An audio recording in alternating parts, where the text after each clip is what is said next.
Well, hello everyone. Welcome to this week's roundtable. Good to see everybody. Good to see you. Hello. I am excited today. We're talking about spiritual tools for 2025. So if you're watching this video, we're going to talk about how to walk a labyrinth. We're going to talk about journaling. We're going to talk about different ways to use prayer, read scripture, lots of different things that can be helpful if you're looking to deepen your spiritual practice, maybe use some new tools in 2025. Okay, well, hey, let me start with you, Brian. Welcome today. Where are you hailing from? Vietnam, Mhm. best place. And you're coming up on a Lunar New Year there, right? Yep, it's called Tet. Um, they're about to celebrate Tet. They're actually a lot of businesses have already closed, Mm. even though it doesn't start for like 3 more days. But a lot of places just close early, and yeah, it'll be pretty closed down for about 10 days. Mm. Most businesses will close. Some things will still be open, but a Mm. lot of people go home to see their families, so there's like not employees to work during this celebration. So yeah, but it's the Lunar New Year, which is the big New Year's celebration here. Fun. Well, I'm glad you're going to be there to experience that. And hello, Dean. How are you? Where are you hailing from? I am just outside of Lexington, Kentucky. Oh, wonderful. Brr, we're cold here in Austin. I think you're colder there. No, we're supposed to be in the 50s all week. So Oh, 2.5 weeks ago, we had more snow than is almost we ever comes here. wow. And so I didn't leave the house for 10 days. Oh my gosh. But now it's all melted and it's sunny and starting to feel like spring. I always notice when kids could ride their new bikes after Christmas. That's always a good feeling. You see kids out playing and they're like, oh, they've been released from their hibernation of the winter weather. Well, I'm a bird tracker. Mm, And so, you know, I'm starting to see some robins and the cardinals. And the cardinals are very active now. So that means they're doing their spring business already, even though it's January. But hmm somewhere they are building and doing and hmm There was a cardinal in the tree in the backyard yesterday, and its song was so bright. You know how they stand out against the bare branches, that red color. And I thought, I think that bird is singing the song in my heart. mm-hmm. Yeah, it was so pitched and beautiful and standing out in that tree. So, well, so things to look forward to despite the snow, the Cardinals. Mm-hmm. Okay, so we have some slides. We're going to share some information, and these are kind of talking points that we'll touch on one after another to give you ideas to think of. And then in our show notes, we'll have lots of research if you want to discover more on your own. So let's go ahead and share.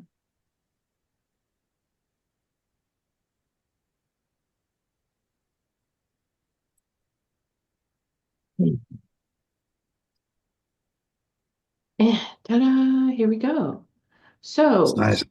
yeah, there are some tools that some people might not think of as spiritual tools. So we open with some scripture and, opportunity to contemplate maybe at the lake, along the river, on the pier, out to the ocean, wherever you might be near water. But let's explore. Here, I'll just do a rundown here of things we'll discuss. Journaling, and of course, we have a person who's very good at journaling in Dean with us today. So, things you could think of for spiritual tools if you want to deepen a spiritual journey in 2025. Scripture, of course, whatever scripture means to you, whatever holy book you feel like you want to be diving into, or you're oriented around for your religious practice. Philosophy, so sometimes people use Greeks and other kinds of philosophy, Taoist philosophy, yoga philosophy, to sort of reorient where they are in their spiritual practice. There are scholars, and you know who came to mind, Dean, was C.S. Lewis.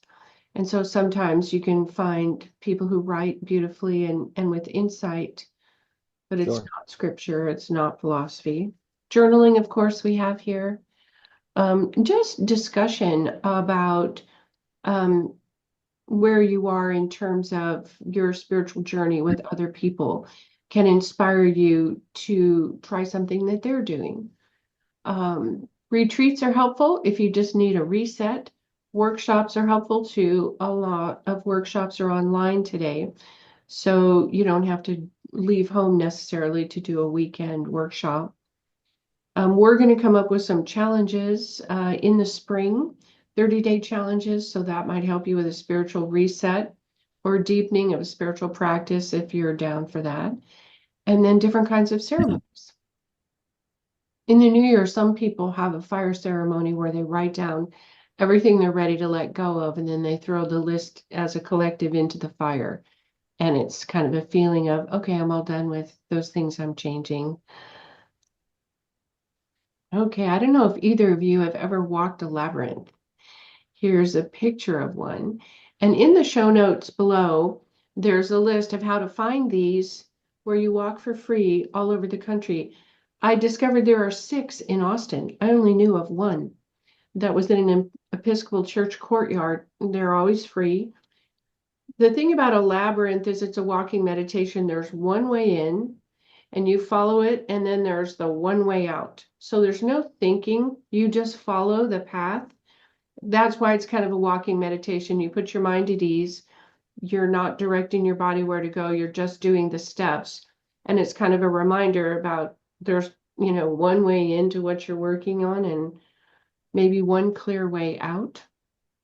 Fire ceremonies are very helpful. We've discussed those and have information about those on our platform, alivedesign.org. In the show notes is a link. We're still giving away free memberships. You could try that. Singing in a choir, so you have that joint experience sometimes, is moving spiritually. Group meditations in person or online, study groups.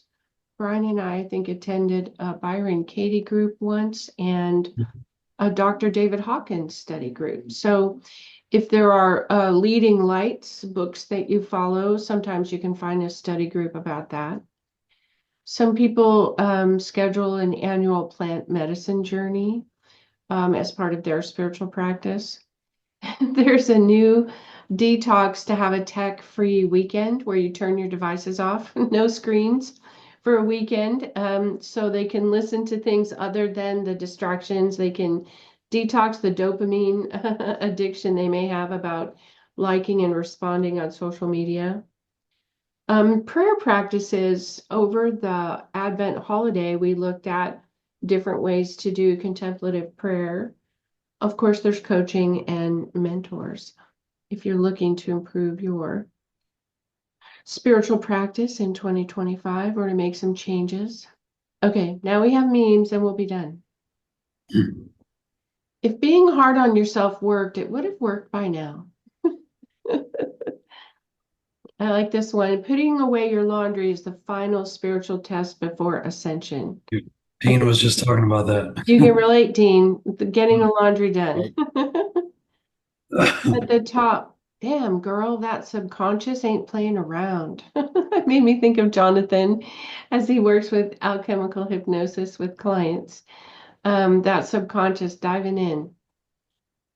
Confidence builds after we take action, not before it. And then a little note at the bottom, that's why you'll never feel ready to start. You feel ready to start after you started. So it's okay to not feel ready. Go ahead and just start. Your confidence will come. Then this last one I thought was funny, thinking of Angela as she helps people in career. A woman says through the door, get a job. And this person who's in the process of trying to get a job said, nothing is real. So maybe an existential crisis there. So, okay, well, I hope that's given us some fodder for our discussion. And Brian, can we begin with you? Sure. I want to get into some a little bit more out there stuff as far as spiritual practices, but Okay. we'll talk about it. So I have three M's, 3 M words I want to talk about. And this is mainly the stuff that I've been doing lately. So first one is meditation, which everyone knows. Um, but the way I've been doing that lately is just basically just sit. So that's one of the Zen instructions. Um, the entire instruction is just sit. And it's a good instruction because if you just sit, it sort of puts you into a state of not thinking or not worrying, or because you just sit. But what I find interesting is I think if you gave the instruction just be, that doesn't necessarily work as well because then people try to be. They try to just be. That's why the instruction is just sit. Because then you just sit and you end up just being. You know what I mean? So I've been doing that, and I think it's a great thing to do. I think when you do meditation that way, as your thoughts kind of fade away, as you spend more time not thinking, you end up getting to more subtle layers of your consciousness. It's like you're maybe going more into what is normally unconscious, but you're starting to become conscious of it. And to me, those are more like the control centers of your being. So the more you can kind of sink into that, I feel like you gain more control over yourself, or you can shift into being more of how you want to be. So yeah, I think that's good. And honestly, I think most of Eastern religion or philosophy, really, I actually think it really just comes down to don't think. Hmm. I actually think that's what most of it boils down to. Of course, it's fine if you have to think in everyday life, but I actually think that's the fundamental teaching because it's basically putting raising levels of awareness above thought. So as thought resides, you can start to just have more awareness on more deeper levels of your being. I would say that's fundamentally the approach of the entire East. What's interesting is if people want to do this experiment, I don't know if they do, but I'm thinking about doing this just throughout my day, just trying to kind of go through everything without thinking. And what I find interesting about that is, by the way, I spent tons of time thinking about it, but I'm experimenting with the other side now. Um, so, um, if you're not thinking, the thing is, you're still alive.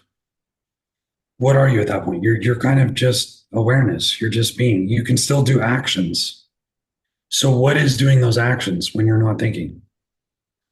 It kind of starts to come more from a place of flow, more from a place of inspiration. It sort of just happens, and that reminds me of I believe it's a Taoist saying, and it says enlightenment is just like enlightenment is just like ordinary life, except you're floating 2 inches off the ground.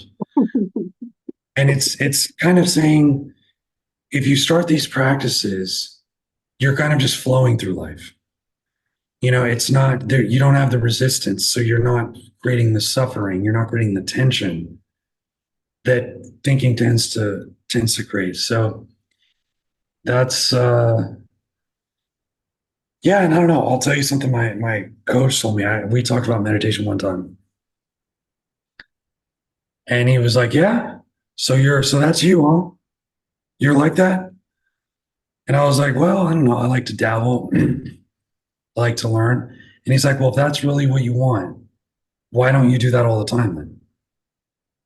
And that was really that hit me. I didn't have a good answer for that. Like he's like, if you really want to be in that state, then be in that state all the time. That should be like your goal then. So it's interesting. But the next thing I want to talk about is manifestation. Now I know maybe, it's not for everyone. Some people might not believe in this, but I've had success with manifesting things. So this is the second M. So people can do this experiment, and I did it as an experiment, and it ended up working for me. Um, but it takes time. But if you deliberately take some time out of your day to start to visualize the life you want to have, feel the feeling of it, like feel what it would feel like to be in that life, kind of tell yourself thoughts like, I have this, I'm moving to this life, this is happening for me now. You kind of let yourself get into that vibe or that frequency of it. Over time, you will start to attract more things that fit with that life. Mhm. I've definitely experienced this. Mhm. A lot of people have had success with manifestation. I mean, you don't have to believe in it, but a lot of people have had success with doing this. And I think there's a certain level of magnetism which is built into consciousness itself. So I kind of think we're all manifesting things into our lives all the time, but we're doing it unconsciously. But this is where you're taking some time to do it deliberately and consciously to like attract certain things. And I can tell you manifestation stories of successes I've had with it if you guys want to get into that. But the third thing, which is kind of weird, but I've been doing this a lot and I think it helps me a lot, is muscle testing. Mm. So that's the third M. So this is from David Hawkins, who wrote Power versus Force, was his most famous book. He wrote some other books too. And he also created like a map of consciousness. He was trying to create an objective map of human consciousness where you can basically numerically rate your state of consciousness on a certain scale to kind of understand the quality of like how you're experiencing life and like where you're at. Um, but another thing he put out there was muscle testing. And I figured out some different techniques to do it. Other people have different ways to do it. But the whole premise of this is that your body has an instant response to stimulus.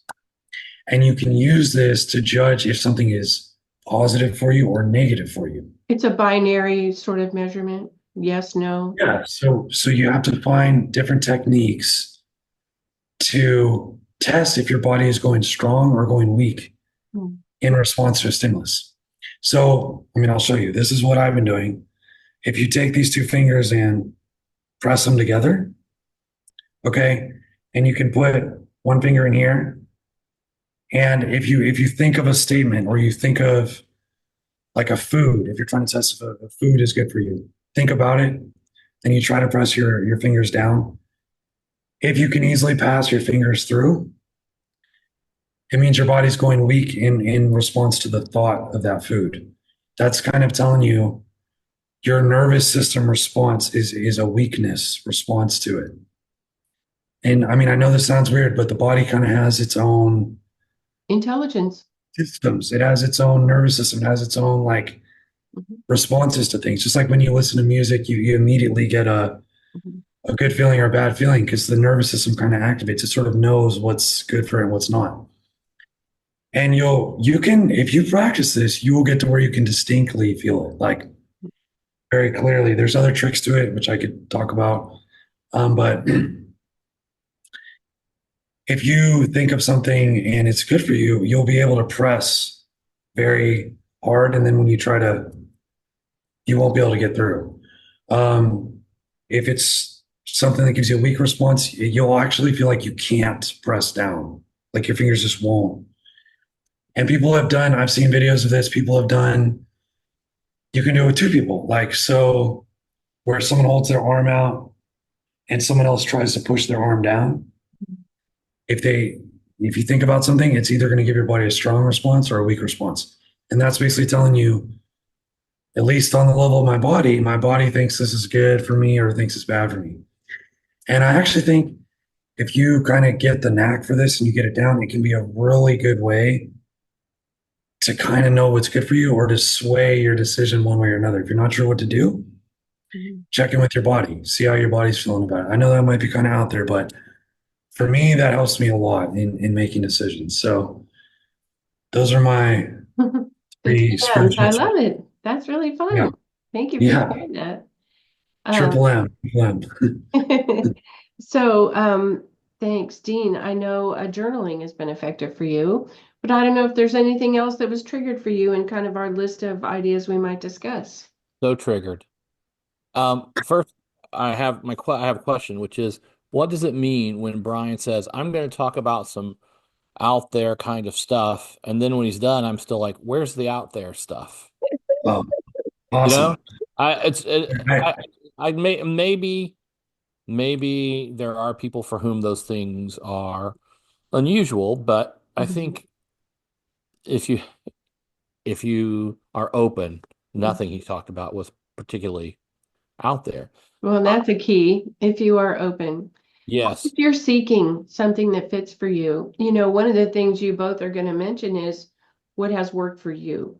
And I want to encourage the audience to just explore because it works for someone, it doesn't mean it works for you. If it worked for you before and it stopped working, it's time to seek something different or modify it somehow. So, everyone's miles may vary, but please, Dean, go ahead. I was going to tell two stories first. Great, great. Brian reminded me of an experience I had probably in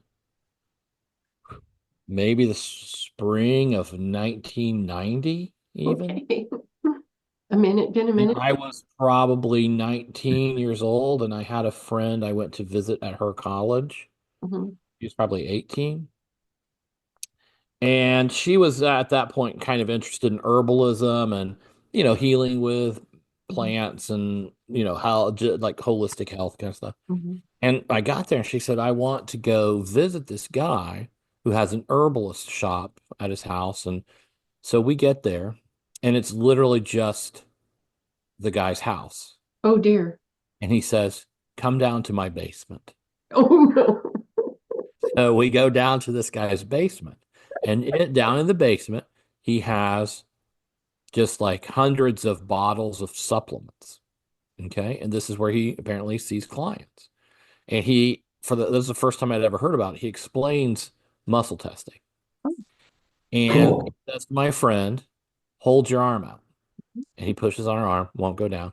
Mhm. And then he hands her like a little packet of sugar, or maybe it was aspartame, like sweet and low or something. And Yeah. he says, hold this, and pushed her arm, and her arm fell.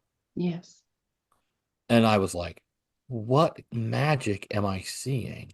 The body's Yeah. intelligence. Mhm, And later, many, many years later, after I had children even, mhm, we would go to an herbalist at times. And what she would do is hand you a bottle of supplements and tell you not to look at the label because somehow, like if you know what it is, it somehow mhm, skew she thought it skewed your reaction. But mhm. she would say, hold it up against your chest. And she would push on my arm. And I'm much stronger than she was, and she couldn't push my arm down. And then she would hand me the next bottle, and I couldn't keep it up. So I mean, it's I've experienced it a lot. Yes. And if you've experienced it at all, I mean, I think it was I was the one last time I was talking about sound vibration therapy too, right? So Mhm. if you experience these things, Mhm. you get a sense of how they work in a way that just hearing about them, especially if you're not open, Mhm. doesn't help you. So I mean, I would just encourage people to just Mhm. find a practitioner and Mhm. um, see how, just like you said, see how it works for you. Mhm. Mhm. Um, I think I was going to talk about journaling a little Yeah. bit. Okay. Especially for the last 9 months, have been journaling very actively. It's interesting. I've kind of come to a point where I feel less compelled to do it now. And so I've probably dropped it to 3 times a week. But at my most intense, I was probably at times almost at 3 times a day. Mhm. But I think that is in a way a good sign Mhm. that part of what I have accomplished through journaling is to bring myself to a place where I'm much clearer about what actions I need to take, and just taking those actions Mhm. becomes a higher priority to me than journaling. Mhm. Right. So if you kind of journal yourself through a crisis, you Mhm. can sort of journal yourself to a place um, where you have reason to journal less, I think, right? And Mhm. so now that doesn't mean I don't think it's important or don't want to continue, but I'm just journaling less lately. Mhm. But one of the things that I found, and one of the reasons I really recommend it, is because if you do it long enough, you develop, I think, or certainly this is my experience, you develop more and more of a sense that you are talking to someone. Mhm. And it's not simply recording your thoughts. It's Mhm. really about talking to someone. Mhm. And there is a corollary to that, which is that as you are talking to someone and you are processing a series of words through your mind out to your hand, you really develop it puts you almost in a position of a third party where you are listening to your self-talk. And if you're quiet and attuned, you can hear the other person to whom you are talking back, right? So there is an Who on might that other person be, Dan? right. I mean I mean it's God, but Mhm. if you can tune into that, Mhm. you can sort of receive uh guidance back. Mhm. And then the thing that it is sort of like Brian was saying, I want to be a little bit cautious to say you can hear from God. It's not an audible voice, but it's kind of a They practice like won't what, they won't lock you down for a 3-day hold if you say it. Yeah. right. But it's like Brian was saying, the experience of hearing that voice is more about becoming conscious of what you had not previously been conscious of. Yes. Suddenly, you see what you didn't see before, or you have a thought that you could not have had before. Mhm. So maybe part of what I have experienced in journaling is the breaking of certain kind of oppressive patterns of my own thought. And so that by turning out all these words, it opens doors for you that would not have been open before. And so I think it's very helpful for people who probably especially people who are verbal and who like for whom words are an important part of their Mhm. processing. Mhm. And I mentioned beforehand, I think it's probably okay to say I have written a journal for people designed to kind of walk them over a 90 session period Mhm. from just to clarify kind of their past, assess their present, make some goals for the future. They And have a guide rather than just a blank piece of paper and no plan for what to do. Mhm. I think I am probably on the highly sort of verbal end. And that for people who are not as much like that, Mhm. that actually being able to respond to a question is Mhm. probably very helpful, or Mhm. respond to a prompt and have someone say, Mhm. write about this important memory. Mhm. And that actually is probably for a lot of people a very accessible way to enter the practice of journaling, Mhm. as opposed to just like you said, having to bring all of yourself to this blank page. Mhm. I think because I think part of what journaling a lot helps you develop is the self-trust to just start anywhere. Mhm. I've probably mentioned before uh my favorite poet, William Stafford. Mhm. I probably mentioned him here before, but one Mhm. of the things William Stafford talks about is how any detail of life, if you follow it gently, leads you to a deeper level. Mhm. And a part of like the journaling practice is just to develop the confidence to look at the blank page and start with any detail of life and learn the process of gently following that with so another question like why did I start with this? Mhm. And the question why did I start with this is actually a really good question. So if I want to start with I was really frustrated at the laundromat today because blah blah blah. Mhm. The next good question is why did I feel like out of everything, this was the thing to start with? And that question is because it's so reflective, instantly kind of pushes you to another level of awareness, Mhm. right? So that it's not just I'm drawing a picture of a cow, but why was the cow in my mind to begin with? Mhm. And what do I associate with that cow? Okay, but why do I associate that thing with the cow? And so you develop the ability not just to talk, Mhm. in your journal, but to learn to ask yourself those questions as well, Mhm. sort of constantly pushing yourself to sort of explore more and more deeply who you are and what you're doing, but starting from any detail of life. Mhm. Yeah, that's really effective. They have a phrase that prayer is talking to God and meditation or contemplation is listening. It's a different activity, but our minds are so busy today.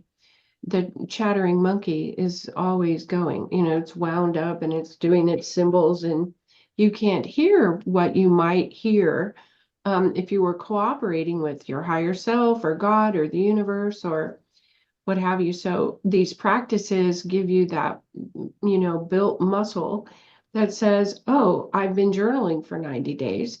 And so now I'm upset about this thing at work, or I'm, tete-a-tete with my mother-in-law. I'm going to journal about that because I have this tool now where I can just work it out on the page. So adding some of these tools, the Zen meditation practice, sitting in front of a blank wall and staring at the blank wall and just sitting. So now the monkey's going with the symbols in your head and the mind is going, and you just wait for it to subside. And then you discover, wow, if I just sit for a little while, it stops. Who am I if I don't have the monkey busy in my head? Who is in my head if not the monkey? You get the chance to experience it, right, Brian? Yeah, yeah. And I think you brought up Zen again. Another thing that I think is cool about Zen is they kind of do like an Uno reverse card of like spirituality sometimes. So I've heard there's stories of like Zen teachers and like a Zen student will come to them and say, teacher, I'm trying to meditate, but I can't stop thinking. And so the Zen teacher will be like, okay, so you want to think? I'll give you something to think about. And then they give him the Zen cone, which is like this The Koan, the Koan, yeah. whole completely unsolvable problem. The It's sound like of one designed, hand clapping. Mhm. yeah, designed to twist your mind in knots. And then if you keep trying to think and think and think about that and figure it out, and you just can't get anywhere, eventually you just stop. You decide, I can't do Mind this. throws up its hands in And surrender. then your mind just shuts off. So sometimes, like, going the opposite direction will actually kind of make you rubber band back. Mhm. So Zen does some of that stuff, which I think is interesting. I think I did some of that effect to myself through philosophy. I think by thinking for so many years Mhm. about so much stuff and a lot of continuous thinking, a lot of it was kind of intense. And Mhm. then that made me develop a taste for I want to have times where I just am. Like Mhm. I don't want to always be in there. Mhm. And I kind of zened myself that way. Mhm. I wasn't intending to do that, but I think that ended up happening. Mhm. After so many years of all that thinking, I have times I just want to be. I just want to let it flow. It is what it is. I'm just going to trust Mhm. the moment. I'm not going to try to Mhm. change it. I'm going to experience life. So I don't know. I think I kind of did that to myself unintentionally. One of the good things about having access to different spiritual tools, and of course we offer this at alifedesign.org, is let's say you were a runner and Mhm. they say that at the beginning of the run you have problems, at the end of the run they're gone, like you ran past them. They worked in the back of your brain, and now when you get home and you take your sneakers off and you get ready for your day, whatever it looks like, you've solved it. It's worked itself out. But then your hips go out or your knee, or you can't run anymore. And so you have this kinetic way of kind of working the knots out that were happening in your life. And that's not available to you now. I've known people who are like, I guess I have to ride a bike 20 miles a day, or I've got to do something because this is how I keep myself together. They're physically very much in their body and they want a physical way to work things out. So walking a labyrinth is a way to do that. You enter with your question, knowing, trusting that on the way out, you'll have an answer. The thing that you're untying in your head, or journaling, or some of these other systems. When you need an alternative, it may be that the one you've been using is not available to you anymore. And so I love the question of who are we communicating with when we're writing in a journal and we get inspiration. It's like when you wake up and you have a dream, and the dream is an answer. Where did that come from? Well, your Mhm. spiritual orientation will give you that answer, God or source or what have you, your higher self, whatever kind of tools you might need. But having multiple tools in a toolbox, so when you need a screwdriver, when you need a hammer, when you need a drill, those things are there. And it could be that overuse of a certain tool, you back down after a while. Like Dean, I journaled furiously for a while and I worked out a lot of these things. And now I journal less often, but regularly, because it's a practice that works out whatever's come up in the meantime. I think some of these spiritual tools handle old stuff that hasn't been handled. And then in your clear field now, when new stuff pops up, oh, you have a way to you open the toolbox, you have a way to handle it. Any thoughts about that, Dean? No, I think all of that is correct. I'm trying to recall there was something else. Oh, I wanted to mention something else actually, which is just the value of not trying to reinvent the wheel. Mhm, That for many people, the easiest thing to do to get out of their stuckness is just hire someone. And people might think that sounds odd to think that you could hire, say, me or you or mhm, Brian or whoever mhm, to essentially help you to fix your spiritual and psychological plumbing, mhm, whatever the clog is. mhm, But really, that is probably the fastest way for for a lot of people to do it, to mhm, at least get started. mhm, And I just think there's a lot of value to having spiritual direction, coaching, mhm, uh, uh, sort of conventional therapy, if it's done well, is very helpful for mhm, people. mhm, And people suffer so much out of their own skepticism or their own reluctance or their shame. Like, I'm embarrassed to need this help. mhm, But there is a sense in which even sort of the questions of spiritual growth and psychological growth have to be thought about almost, the word comes to me as rustically, right? So just like you're building a log cabin, log by log, and you're cutting the right holes and mhm, pounding in the right pins, mhm, that spirituality, while it may sound ethereal, is actually more like building that cabin in the mhm, sense that there are procedures and practices that make things work for you. mhm, And it's just easier to build your log cabin if you've talked to someone who's already done it or knows about it or can show you how. And we just got millions of people out there frustrated because their cabin won't go up. And it's because they haven't consulted anyone who's, specializes in cabin building. Yeah, And and sort of hiring a spiritual director or coach or whatever is exactly the same as that. you know, um, I think about how helpful that, arm's length third party can be. Sometime I had a client ask me once, I'm dating the wrong kind of person. And I seem to be attracted to this type of person. They tend to be narcissistic. And I want to create a better filter to not do that. And I can't figure out if it's because I'm also a narcissist, or like I'm trying to figure out how to build that filter, because it hasn't been a path to happiness for me, but I haven't turned the corner on how to do it differently. Mhm. And I don't know what part of me is showing up like that. So when you get to this place where you're asking these questions, a third party can help a lot. And so it turns out it was an attachment style. It wasn't narcissism. So one is identify a narcissist when you see one, and two, now you get to refine your attachment style. And so sometimes we're climbing the wrong wall. You know, the ladder's leaning against the wrong, not the problem we have that we're busy trying to solve. And we're not getting the result we want because we're solving the wrong problem. And so a third party person can say, actually, based on what you've told me, here's what my sense of it is. Try this, try this. And as you've mentioned, Dean, sometimes these things can sound a little bit goofy or crazy if we don't have openness or we don't have experience. That certainly happened in my coaching where I say, well, we need a theme song.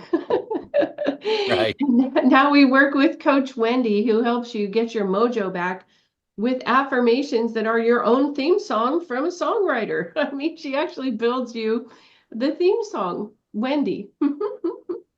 You brought up something I was going to say about I wanted to, I'm I'm I'm sorry, I've forgotten. You were talking about something that sparked a thought. It'll come back to you.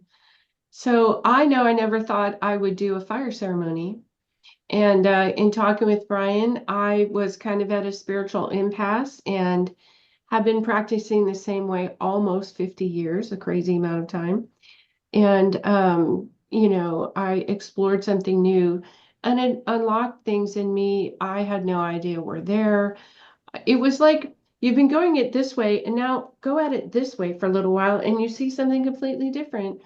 Not because it was better or because I should have been doing it before. What I did before was right for me then. Trying something new is unlocking something new, and that's right for me now. But it felt a little odd to say, you're doing a fire ceremony? I'm bringing this problem to the fire. Okay, That, go ahead. And, so and yeah, go ahead, go ahead. well, I was just gonna say this is what I was thinking about saying when we're talking about hiring a coach, and even just in terms of just unlocking things. Mhm, This is a very common situation I find a lot when someone comes to me for coaching or direction or whatever. Is people will come and they'll be a lot of emotion, and they'll talk for a long time, and they're all over the place. And here are all the variables that makes all of this bad for me. And at some point, and this happens very routinely, I just say, well, what is your goal? And just that question,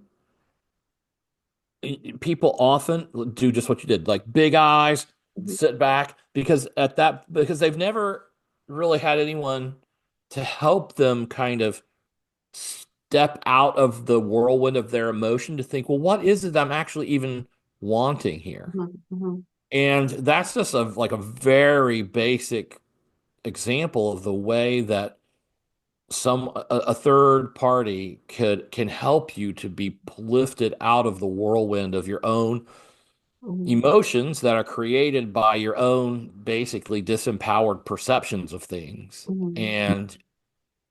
and kind of orient you toward the end that you're trying to achieve in a way that a lot of people can't even see. They're not oriented toward their own ends, you know? Yes. Well, and from Yeah. springing from that are limiting beliefs that sometimes have to be knocked down. I've never been good at this, so I quit trying, whatever that is. And so, and a third party can spot those. Well, let's just look at what you said there and we'll double check if that's true. Okay, we've now agreed that's not true. You've been believing it, but here's all the evidence about why that's not true. So do you think we could just set that down and not think that anymore? And when it comes up, go, oh wait, that's no longer true about me, and just reject that limiting belief. But they're hard to spot in the mirror. You know, they're hard to spot on Mhm. our own. Brian, you had a thought. So yeah, you mentioned the fire ceremony, and I'm in the same boat as you. That's not something I would have done. Um, but I tried it through you because you got into it, Thanks to and Andrew Bartzitz and Maddie. yeah, Well, 'cause you got into the Andrew Bartzis and Maddie stuff. Yeah, and I'll say this: that last fire ceremony we did over Zoom, I felt a distinctly different feeling, kind of in the air mhm, after we did that. And it was good. It was a positive feeling. It wasn't like mhm, something negative. It was like we cleared mhm, energies that were stagnant that didn't need to be there. There was like a positive, Mhm. kind of graceful vibe that came over like I just felt that in the air, Mhm. if that makes sense to people. I felt like it just, there was, I think you felt something similar. Absolutely. Yeah. And like, you never know what stuff is going to work for you. That's why I always recommend keep an open mind, because you could try something that at first you think, oh, that's not going to work. And then it ends up being huge for you. Like Mhm. could be a lifelong Mhm. helpful thing that you have now that Mhm. you can use whenever you need. So, I mean, that's why I always recommend try things out, learn, grow. I've always learned so much from many different subjects. And I find that a lot of them apply to other subjects. Like stuff I learned from here helps me with this. Stuff I learned from there helps me with that. Stuff I Mhm. learned from there helps me with that. So, I mean, just keep an open mind, keep learning and growing. I think that's a good approach. Well, I have a final thought, and then we'll go around for your final thoughts. Learning where your own compass is pointed helps you then have discernment for things you could try or do. And, I've walked out of churches and something said in the sermon or the homily, wow, that really struck me. And I'm really contemplating that. And I think I'll take that into my week. I'm lifted up because of the hymns we sang, the group experience that we had, and I've got a spring in my step. And I feel properly reoriented coming out of a happy church experience. And so, find the things that at the end, you feel inspired, you feel a spring in your step. It feels like were nourished during it. And as you repeat those things, your discernment gets better about what to try and how things are working for you. So trust yourself. That's one of the first stages of trying something new. So, Brian, do you have some final thoughts? And how do people get a hold of Sure, you? sure. So, one thing I want to say, since we're talking about spiritual tools, personally, I believe that in order to be happy and have a sense of well-being, you have to have some kind of spirituality, even if you're an atheist. So let me explain what I mean. What I've seen in my life is like the people that are hardcore atheists, meaning not absolutely nothing is sacred. I don't think they can cope. I think they're like depressed, bitter, resentful, frustrated, angry. Like they're gonna be, Denialism that can come from that. yeah, they're gonna be turning some like drinking or drugs or promiscuity or just like it's like gonna be coping mechanisms. What I have noticed is when I see like an atheist, it's okay to be atheist, but when I see an atheist who is seems to be reasonably happy and is fairly well adjusted, I've noticed they do have something that they feel is sacred. It's just not God. So, for example, like with Ricky Gervais, famous Mhm. atheist, he talks about dogs like dogs are sacred. The animal kingdom.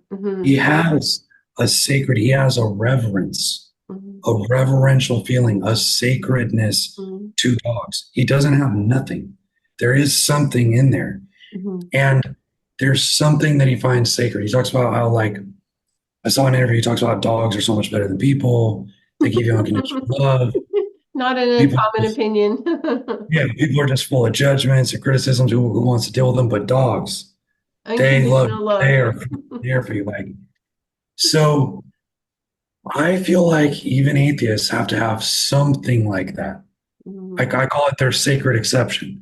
There's something they have to find amazing or magical or sacred in life. Like some of the more scientific atheists, they have such a deep wonder about nature and about the scientific processes behind it, and they're in awe of that. So they still have Mhm. a reverential feeling towards something. They Mhm. just don't want to ascribe belief in any particular deity Mhm. or theistic belief. But I do think the human spirit needs reverence towards something. You need some kind of Mhm. thing that you just think is just so great, Mhm. so amazing. I don't think the human spirit can really do well Thrive. without. Mhm. So as far as spiritual tools, have something that you think is just amazing sacred or you're in awe of it or you have reverence towards it, even if it's not a belief in God, but Mhm. there's something that you still feel the magic of life in. Mhm. Like Ricky Gervais has that with dogs. Yeah.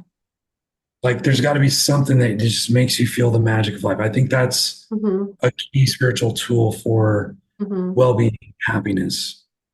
So your loyal friend with four legs can be your spiritual tool, where you practice unconditional love with your dog. Yes. There's got to be something in your life you just think is great. You can't just be like, nope, everything is nothing sacred, everything sucks. Like at least have something that you think is just so amazing, so wonderful. Cool. And people find you where? Lifedesign.org and Special K Coaching on Instagram. Okay, good. I'll put those in the show notes. How about final thoughts for you, Dean, and how we find you? It's along the lines of what you were saying, and also earlier, Brian mentioned, there was a different vibe in the air. I really think it's helpful for people to take a day or longer than a day and really work on sensitizing their vibe feeler, right? This is what you were calling your inner compass, right? But learning to feel the vibe within you in a way. So most people, I think, get stuck in trying to make decisions at a sort of shallow, highly cognitive level. And it's helpful for people as a practice when you come to try to make as many decisions as possible by pausing and listening to like what am I really wanting?